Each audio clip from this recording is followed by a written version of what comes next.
उपलक्ष्य है कि सावधान इंडिया का 4th वर्ष पूरा हुआ है और अब 5म शुरू हो रहा है। ये लीजिए, मारो बुक।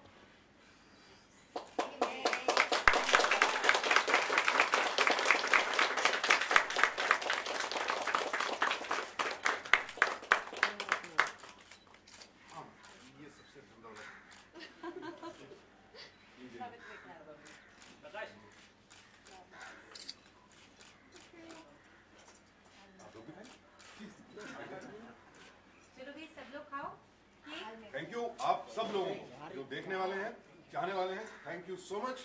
आपकी वजह से हम यहाँ तक पहुँचे हैं और ये 4 into 20, 30, 40 चलता जाए, चलता जाए, चलता जाए। चलो, congratulations and many more.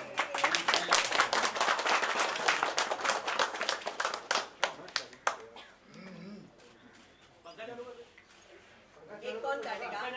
कौन खिलाएगा? दादा दो, कोई है केक काटने को? सबको खिलाइए ना।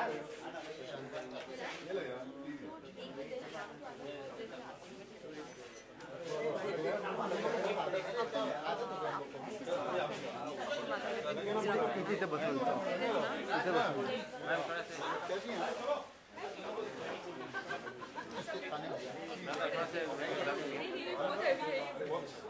ज्योति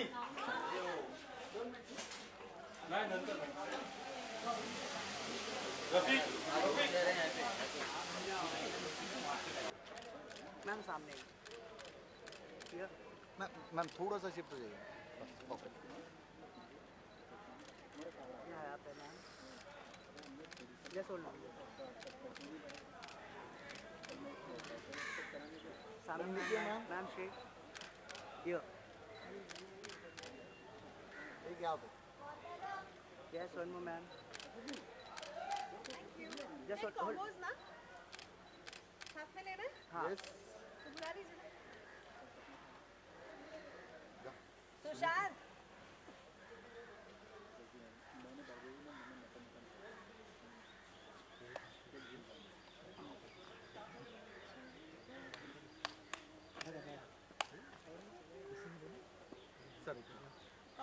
थोड़ा इस तरफ या बोथ ऑफ स्ट्रेट सामने पहले इनसे फिर जाते हैं सर यहाँ पे या स्ट्रेट या one more both of you ma'am sir सामने यहाँ पे सर सर जैसे सर यहाँ पे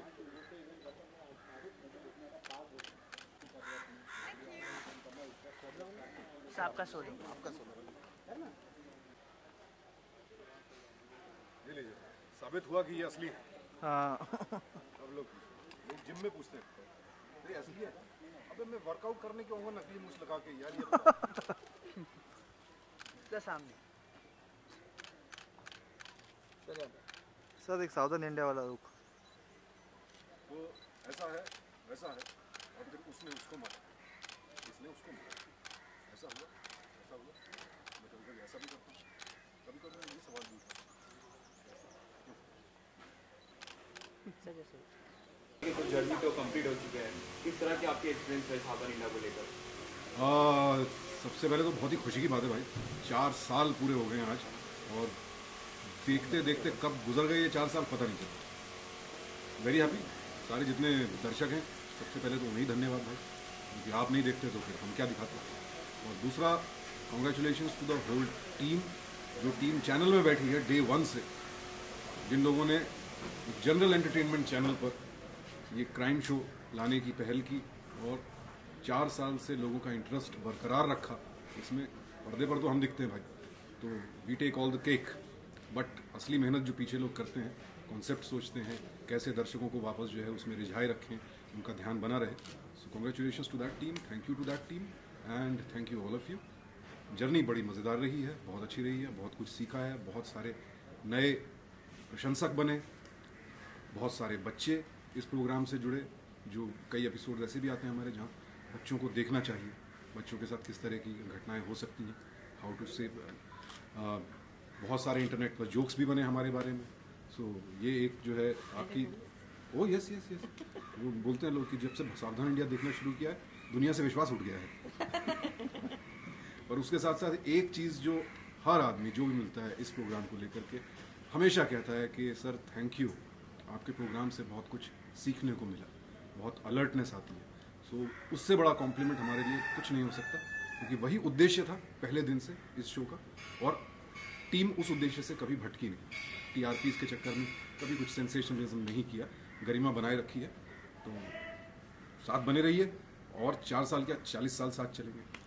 दिव्या जी, आप क्या कहना चाहेंगे? आपने रिसेंटली ज्वाइन किया है, तो आपका एक्सपीरियंस कैसा रहा? फर्स्ट ईयर है आपका। तो मेरे लिए तो दोनों तरफ का नज़रिया रहा, क्योंकि बतौर ऑडियंस देखा पहले मैंने सावधान इंडिया और मुझे बहुत पसंद आता था। इस तरफ आकर, इनके साथ आकर और एक होस्ट के नज़रिए से मुझे लगता है कि जहाँ भी जाती हूँ अब सावधान इंडिया सब बोलते हैं, और बहुत खुशी होती है ये देखकर कि सावधान को लोग इतना पसंद करते हैं, इतनी रीच है इस शो की। और जैसे सुशांत ने कहा अभी कि एक इसने अपनी जगह बना ली इस शो ने सबके दिलों में। एंड जो मेहनत, जो डिटेलिंग सब चैनल वाले करते हैं वो वाकई बहुत है, इट्स रियली अप्रिशिएटेड, बिकॉज यहाँ पर प्रोडक्शन हाउसेस कहानियाँ लाते हैं, फिर हम तक आती हैं, फिर कौन सी लानी है, कौन से स्लॉट में डालनी है, फिर कौन सा किसको कहाँ करना है। So it's I think a very difficult process, और उस इंटरेस्ट को 4 साल बनाए रखना और इतने हाई TRPs पे जाना और लोगों को अपने साथ हमेशा बांध कर रखना बहुत बड़ा काम है। एंड आई थिंक जिस तरह से सब चल रहे हैं, तो एज ही सेड 4 नहीं 40 और शायद उससे भी ज़्यादा। जी, आप दोनों को शो से अगर बाहर निकले तो किस तरह के कॉम्प्लीमेंट मिले थे अपने जो एंकरिंग के किरदार को लेकर, और शो के बारे में क्या कुछ सुनने को मिला था आपको अगर शो के बाहर निकल कर देखे तो? बहुत खूबसूरत फीलिंग आती है कि लोग आपकी आवाज़ को, आपके बोलने को बहुत सीरियसली लेते हैं। आप जो कहते हैं उसे बहुत ध्यान से सुनते हैं। जब आप कहते हैं सतर्क रहें, सावधान रहें, तो उसे बहुत सीरियसली लेते हैं। And that I think is a great responsibility first of all, और उस रिस्पॉन्सिबिलिटी को आप निभाते हैं और लोग आपको सुनते हैं, वो एक बहुत बड़ा हाई होता है। एंड आई थिंक इस मुकाम पर रहना एक बहुत खूबसूरत फीलिंग है। सुशांत जी, आप क्या कहना चाहिए? कॉम्प्लीमेंट्स तो बहुत सारे मिलते हैं भाई, जहाँ जाते हैं। आज पहले से एक एक्टर के रूप में पहचान थी, लेकिन आज एक अलग पहचान है ख़ास सावधान इंडिया की वजह से। और मुझे तो जैसे जैसे शो की TRP बढ़ती गई, मूंछों की लेंथ भी बढ़ती गई, दोनों एक दूसरे से जुड़ गए। तो लोग पसंद करते हैं, बोलने का अंदाज़ अच्छा लगता है, दिल से बोलते हैं। जैसा दिव्या ने कहा कि अच्छा तो लगता है, लेकिन साथ में एक बहुत बड़ी रिस्पॉन्सिबिलिटी भी आ जाती है, क्योंकि लोग हमारी बातों को बहुत सीरियसली लेते हैं। तो कभी भी ये मैं खासकर अपनी तरफ से स्क्रिप्ट्स में जब भी चेक करता हूँ, जब भी कानून की धाराएं हैं या कौन सा अधिनियम हम बता रहे हैं, तो it has to be perfect, कहीं गलती ना हो, चूक ना हो, गलत सीख ना दे दें किसी को। इस जिम्मेदारी का बहुत एहसास रहता है, और कोशिश यही होती है कि कोई भूल ना हो। फिर भी अगर कभी किसी ऑडियंस को लगता है कोई भूल चूक है, कभी कभी फीडबैक भी आता है, नहीं भी आया है तो भाई भूल चूक कोई भी हो, कृपया माफ़ कीजिएगा और बताते रहिए, क्योंकि शो आपका है, आप ही के लिए। आप बताते रहेंगे तो हम लगातार और इम्प्रूवमेंट उसमें करते रहेंगे, and let us reach great Heights together. Sir, show कहीं ना कहीं लोगों को सावधान कर रहा है, लोगों के बीच में अवेयरनेस फैला रहा है, लेकिन कितना यकीन करता है कि कहीं ना कहीं एक जो क्रिमिनल माइंड है उनको भी कहीं ना कहीं कुछ सबूत दिए जा रहे हैं, किस तरह से क्राइम करना चाहिए, कैसे बचाया जा सकता है? ये सवाल जब से शुरू हुआ है प्रोग्राम तब से लोग पूछ रहे हैं, और मैं तब से एक्सप्लेन करने की कोशिश कर रहा हूँ कि भाई अगर लोग कुछ पढ़कर या देख करके एग्जैक्टली वही चीज़ सीखते जो कि आप दिखाना चाह रहे हैं, तो फिर धार्मिक ग्रंथ तो हर घर में हैं। आज तक तो सारे साधु नहीं बने। प्रोग्राम हम दिखाते हैं तो उसमें ये भी तो दिखाते हैं कि अंत में क्रिमिनल पकड़ा गया, या जो विक्टिम है उसने फाइट बैक किया, वो भी तो दिखाते हैं। लेकिन जिसकी मानसिकता ही आपराधिक है, वो तो रामायण पढ़ते वक्त भी यही देखेगा कि रावण से चूक कहाँ हुई, क्यों मारा गया। तो उसकी जहनियत को आप नहीं बदल सकते। जहनियत प्रोग्राम नहीं पैदा करता है, जहनियत देखने वाले की होती है। जिनको अच्छी बातें सीखनी है वो अच्छी बातें सीख रहे हैं। कोई क्रिमिनल है तो वो तो किसी भी चीज़ से क्रिमिनल, वो अगर एक बिल्डिंग भी देखेगा तो ये नहीं देखेगा कितनी खूबसूरत बिल्डिंग है, ये देखेगा इसमें चढ़ने का रास्ता कहाँ से है। तो वो अपनी मानसिकता के हिसाब से सोचता है, उसे आप नहीं रोक सकते। वो लॉ एंड ऑर्डर का एक प्रॉब्लम है। हमारी ये कहीं कोई कोशिश नहीं होती कि किसी को ये दिखाएं कि भाई आप क्राइम करके साफ बच निकले। क्राइम डज नॉट पे, ये हमारे शो का मैसेज है। And you can fight back, ये हमारे शो का उससे भी बड़ा मैसेज है। उतने की जिम्मेदारी हमारी है। देखने वाला क्या सीख रहा है, ये जिम्मेदारी तो सर देखने वाले को ही लेनी पड़ेगी। तो क्या लगता है कहीं ना कहीं जो क्राइम के जो मुद्दे हैं क्राइम के कहीं ना कहीं कम होते नजर आ रहे हैं भारत में? नहीं, देखिए हमारे यहाँ सबसे बड़ी प्रॉब्लम जो है, और ये इस पर किस पर उंगली उठाई जाए बड़ा मुश्किल काम है, कन्विक्शन रेट जो है अदालतों में वो हम सब जानते हैं बहुत कम है। अदालत में केस गया तो फिर वो 5 साल से लेकर 25 साल तक केस चल रहा है, वहाँ से एक डर खत्म हो जाता है लोगों में सज़ा का।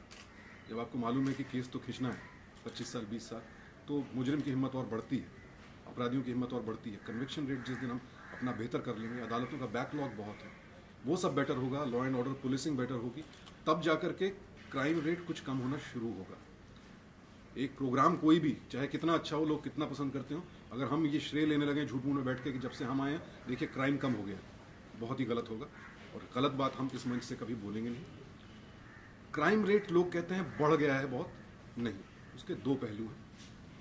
आज की डेट में लोग ज़्यादा क्राइम रिपोर्ट करने लगे, खासकर महिलाएं जो पहले चुप रह जाती थी, कहीं ना कहीं उन्हें शायद ऐसे प्रोग्राम से हौसला मिला है। आज की डेट में वो ज़्यादा क्राइम्स रिपोर्ट करती हैं, इस वजह से हमें लगता है आंकड़ा बढ़ गया है। आंकड़ा तो वैसा ही रहेगा, जो पॉपुलेशन जिस हिसाब से बढ़ रही है आंकड़ा उसी हिसाब से बढ़ेगा या स्टेबल रहेगा। बट हाँ, पिछले 4 सालों में एक श्रेय जो मेरे ख्याल से ये टीम सावधान इंडिया की ले सकती है। आज की डेट में आप कोई भी अखबार उठाकर देखें, जहां आपको 4 क्राइम की स्टोरीज मिलेंगी, वहां कहीं ना कहीं एक कॉमन सिटीजन ने किस तरह से फाइट बैक किया, आपको वो स्टोरी भी ज़रूर मिलेगी। अगर उसमें हमारा 10% भी हमारा श्रेय है उसमें, तो we are very very proud and हम कोशिश करेंगे कि और आपको उत्साहित करते रहें और प्रेरित करते रहें, क्योंकि जब हम फाइट बैक मिलकर करना शुरू करेंगे तो हम कोई भी हालात, कोई भी सूरत बदल सकते हैं। ऑल्सो आई थिंक हम लोग बहुत कई बार अपने हालात को, क्योंकि ऐसे हालात हैं, उनको बहुत केयरलेसली ले लेते हैं, लेकिन ऐसा शो देखने के बाद आप कहीं ना कहीं आपके जहन पे इसका इम्पैक्ट होता है कि यार यहाँ थोड़ा मैं ध्यान रखूँ तो शायद इतनी बातों से फ़र्क पड़ता है। हमें लगता है ये जो क्राइम होता है ये हमारे साथ नहीं होता है, किसी दूसरे के साथ होता है। So I think we have to be very careful, चाहे छोटी सी चीज़ हो, चाहे घर की बात हो, चाहे आपके आसपास के। आजकल ये प्रमोट कर रहे हैं हम लोग, सावधानी आपकी सुरक्षा अपनों की। तो अगर आप सावधान रहेंगे, भले ही आपके लिए हो, भले अपने अपनों के लिए हो, लेकिन उससे क्या होगा, क्राइम अगर बढ़ नहीं रहा है, मतलब घट नहीं रहा है, तो बढ़ेगा भी नहीं। And you will just be careful about yourself. तो अपनी सेल्फ सिक्योरिटी रखना, अपने आसपास को अवेयर करना, आई थिंक ये शो बहुत हेल्प करता है उस मामले में। सुशांत जी, 4 साल हो गए शो को, तो आपने शो शुरू होने से लेकर अब तक खुद में क्या डिफरेंस महसूस किया? हाँ, बहुत डिफरेंस है भाई। इनको कुछ नहीं हुआ। जब शुरू किया था तब एक्चुअली ये सच बात है कि जो मैं अवेयरनेस की सीख, चैनल से स्क्रिप्ट आती है उसमें कुछ अपने शब्द भी ऐड करते हैं, लेकिन उसमें जो अवेयरनेस की सीख लिखी होती थी वो मैं बोलते वक्त मुझे रियलाइज़ होता था कि अरे यार ये गलतियाँ तो मैं भी करता हूँ। बिना कंफर्म किए दरवाज़ा खोल देता हूँ, क्योंकि मालूम है आपको कि 9 बजे हैं तो अच्छा इस समय तो जो है मेड आई होगी, उसके ही आने का टाइम है, तो आपने खोल दिया दरवाज़ा। लेकिन वो ज़िंदगी में एक ही बार होगा कि उस दिन मेड नहीं होगी, कोई अपराधी वहाँ खड़ा होगा। लेकिन उसके लिए सतर्क तो ज़िंदगी भर रहने की ज़रूरत है। हादसा रोज़ रोज़ नहीं होता और पूछ कर नहीं होता, और पड़ोसी के साथ नहीं होता है, क्योंकि मैं भी किसी का पड़ोसी हूँ। पड़ोसी को लगता है पड़ोसी के साथ होता है, मैं भी किसी का पड़ोसी हूँ। ये सीखना होगा। तो ये सब चीज़ें सीखी और अलर्टनेस का लेवल काफ़ी बड़ा है। ऐसा नहीं कि ज़िंदगी फूल प्रूफ है भाई, धोखा देने वाले भी कमाल के हैं। तो बट हाँ, अब जल्दी से भरोसा नहीं करता हूँ किसी पर। जैसा लोगों ने कहा कि किसी पर यकीन नहीं होता है, तो अच्छी बात है भाई। आंख बंद करके धोखा खाने से तो बेहतर है कि यकीन ना करो, फूंक फूंक के कदम रखो, लोगों को विश्वास जीतने दो। विश्वास कोई ऐसे मिठाई की प्लेट थोड़ी भाई कि किसी को भी थमा दिया। सो हाँ, बहुत फर्क पड़ा। मैम, आपसे जानना चाहेंगे, आप एक वुमेन है, तो आप कितना कुछ प्रोटेक्टनेस महसूस करती है आप आसपास अपने एनवायरनमेंट में, अपने सराउंडिंग में, शो को लेकर, या फिर आसपास जो ये वुमेन्स हैं उनको लेकर? रुको इसके लिए चलने दो। आई फील पर्सनली अगर मेरी बात करें तो मैं बहुत मामलों में कई चीज़ें हम फॉर ग्रांटेड ले लेते हैं। जैसे जैसे कहानियाँ मेरे सामने आती गई और उनको मैं देखती गई, उनके बारे में सुनती गई, कहीं ना कहीं सबकॉन्शियस लेवल पे आप बहुत अवेयर हो जाते हैं और वो चीज़ें आप अपने आसपास भी फैलाना शुरू करते हैं। Now I make it a point कि मैं कहीं कुछ देखूँ, और मुझे लगता है क्राइम ज़रूरी नहीं कि आप सिर्फ मार कुटाई, रेप या इन सब की बात करें। क्राइम एक छोटे इमोशनल लेवल पे भी हो सकता है। Like there was a story that I was watching जिसका बहुत बड़ा इम्पैक्ट रहा मेरे पे, जहाँ पर एक माँ जो थी वो अपने बच्चे को बहुत स्ट्रिक्ट थी उसके प्रति, और वो बच्चा खुल के बात भी नहीं कर पाता था। So it was a very disturbing story for me and I could not get it out of my mind. लेकिन एक चीज़ मेरे जहन में आ गई कि मैं कहीं भी ऐसा कुछ बच्चा देखती हूँ या कुछ देखती हूँ या किसी पेरेंट को ऐसे देखती हूँ, फटाफट से मेरे दिमाग में आता है कि इनको बोल दो। सो वो अलर्टनेस क्या है, आप कई बार रियलाइज़ नहीं करते आप क्या एब्जॉर्ब कर रहे हैं, एक अच्छी कहानी से, एक अच्छे मैसेज से, लेकिन it definitely reflects on you and the people who are watching it. So that has really helped. दूसरा, मुझे एक चीज़ बहुत स्ट्रॉन्ग ये लगती है कि हम अपने लिए सतर्कता, हम अपने अपनों के लिए सतर्कता या सावधानी की बात ज़रूर करते हैं, लेकिन सोसाइटी में जो है हम लोग जो है मुंह जो है उस तरफ मोड़ लेते हैं कि कौन इसमें फंसे। और आई थिंक क्राइम बहुत कम हो सकता है अगर आप एक दूसरे के साथ हों। कुछ आपके साथ गलत हो रहा है तो बाकी लोग, क्योंकि उनके साथ गलत नहीं हो रहा है, मुंह मोड़कर चले जाते हैं कि कौन फंसे। सो आई वुड से कि थोड़ा सा अगर फंसना पड़े तो किसी की मदद कर सकते हैं तो करिए, उससे बहुत फ़र्क पड़ेगा। एक इंसान जो आवाज़ निकालना चाहता है या बुलंद करना चाहता है वो अकेला नहीं फील करेगा। सो वो डर निकल जाएगा लोगों का अगर एक साथ सब आएंगे। सो आई थिंक ये शो हमें सतर्कता ला रहा है, अवेयर कर रहा है। कहीं ना कहीं हम एकजुट होकर टीम बन रहे हैं, लेकिन all I would want is that society should really get together and stand up for each other. That's very important. इसके अलावा आप दोनों से जानना चाहूँगा, आपने दोनों मीडियम में काम किया है, छोटे पर्दे पर और बड़े पर्दे पर, तो क्या डिफरेंस महसूस किया आपने दोनों मीडियम में? सुशांत जी आप बताइए। बतौर एक्टर अगर पूछेंगे तो डिफरेंस बहुत है भाई।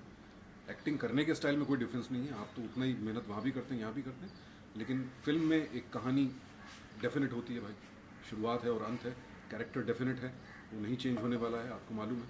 तो आप उसको तैयार करते हैं, प्रिपेयर करते हैं, 30 दिन 35 दिन 50 दिन जो भी शूटिंग है उस कैरेक्टर को जीते हैं और फिर आगे बढ़ जाते हैं नए एडवेंचर की ओर। टेलीविज़न में, फिक्शन में कहानी कभी भी बदल सकती है, नया मोड़ आ सकता है। हो सकता है आप अनाथ पैदा हुए थे लेकिन 425वें एपिसोड में आपके माता पिता NRI निकले और अमेरिका से आ सकते हैं, ऐसा हो सकता है। तो आपको ऐसी हर परिस्थिति के लिए मानसिक रूप से तैयार रहना पड़ता है। आपने जर्नी शुरू की थी एज पॉजिटिव कैरेक्टर, लेकिन 456वें में आप नेगेटिव हो सकते हैं, आप विलन भी बन सकते हैं, उसके कुछ भी हो सकता है भाई, तो उसके लिए तैयार रहना पड़ता है। और मैंने जो मेरा पर्सनल अनुभव रहा है, 1 साल के बाद मेरी पेशेंस खत्म हो जाती है, इसलिए मैंने फिक्शन शोज़ को हाँ करना छोड़ दिया।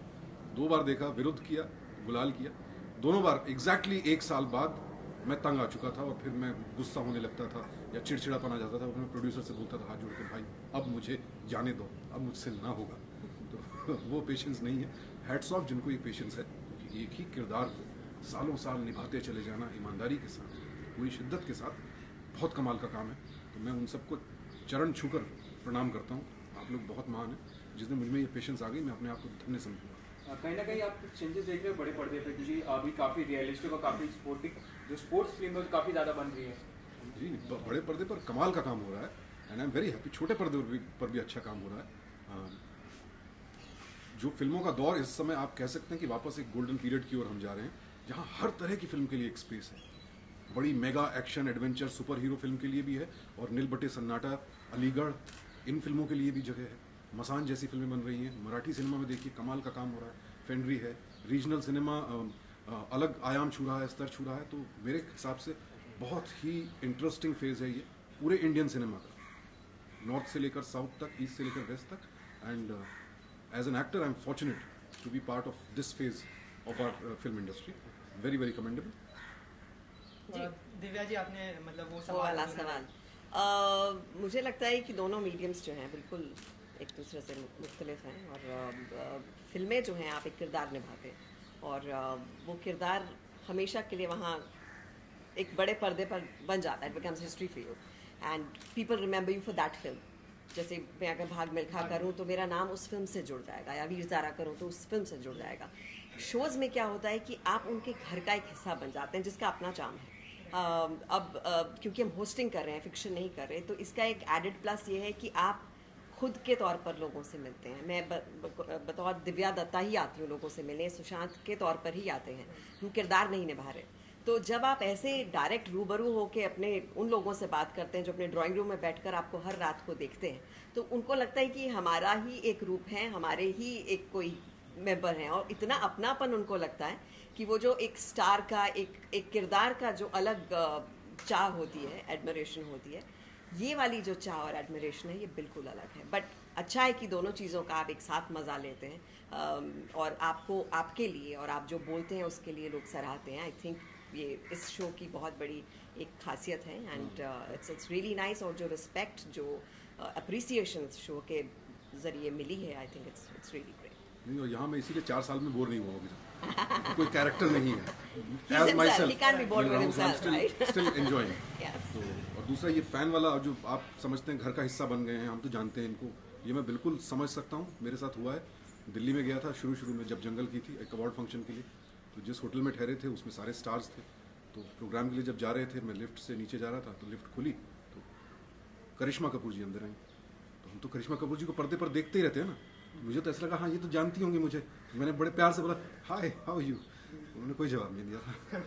मुझे उसके बाद एहसास हुआ कि मैं इन्हें ज़रूर जानता हूँ, ये मुझे नहीं जानती है। तो ये बहुत सारे फैंस ऐसा करते हैं, मैं आपको कह दूँ कोई बात नहीं, कोई दिक्कत नहीं सर, ऐसा होता है और आई अप्रिशिएट दैट। सर कहीं ना कहीं अपने रियल लाइफ में, अपने पर्सनल लाइफ में कोई क्राइम या फिर कोई इंसिडेंट आपने फेस की हो? ऐसा क्राइम तो यार मतलब होते कोई छोटा मोटा कोई भी इंसिडेंट? छोटा मोटा तो मतलब यार जेब वेब तो कटी है, सबकी कटी है, किसकी नहीं कटी है? कोई है आप में से जिसकी जेब नहीं कटी है आज तक?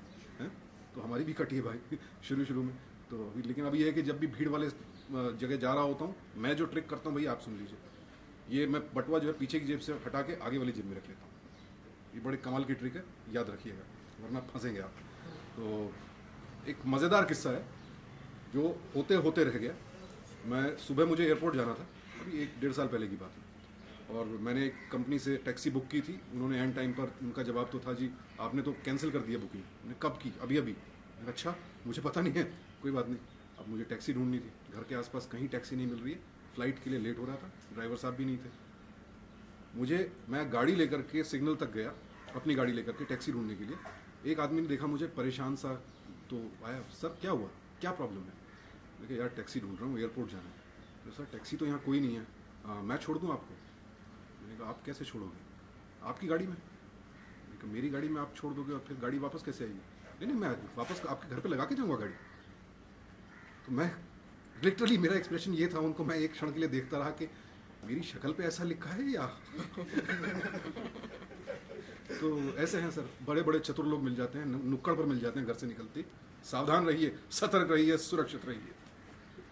मैं आपको मैंने ईव टीजिंग बहुत फेस की है अपने कॉलेज के दिनों में और उसके बाद, लेकिन क्योंकि पंजाबन हूँ तो एक हाथ देना सिखाया भी गया था और आता भी है और शौक भी है, तो ये तीनों चीज़ें मिल जाती थी साथ में। तो बहुत लड़कों को मैंने थप्पड़ वप्पड़ मारे हुए सड़क पे। मैं दूर हो गया। लेकिन एक बात है, मेरा सबने साथ बहुत दिया था। मतलब अगर किसी को पकड़ लिया और वो भागने की कोशिश करते थे, सब लोग लेकर आते थे और अच्छे से धुलाई करते थे, विच आई रियली फील कि क्यों किसी को आप मतलब लड़कियां छेड़ के क्या किसी को मिलता है, you become more of a boy. ये मुझे कभी भी नहीं समझ आया, लेकिन ये है एक कॉन्सेप्ट जो चलता है और किसी के ग्रोइंग अप डेज का एक बहुत अहम हिस्सा होता है। लेकिन शायद लड़कियों के लिए भी अपनी सेफ्टी देखना और अपने आप को बचाना ये बहुत ज़रूरी है।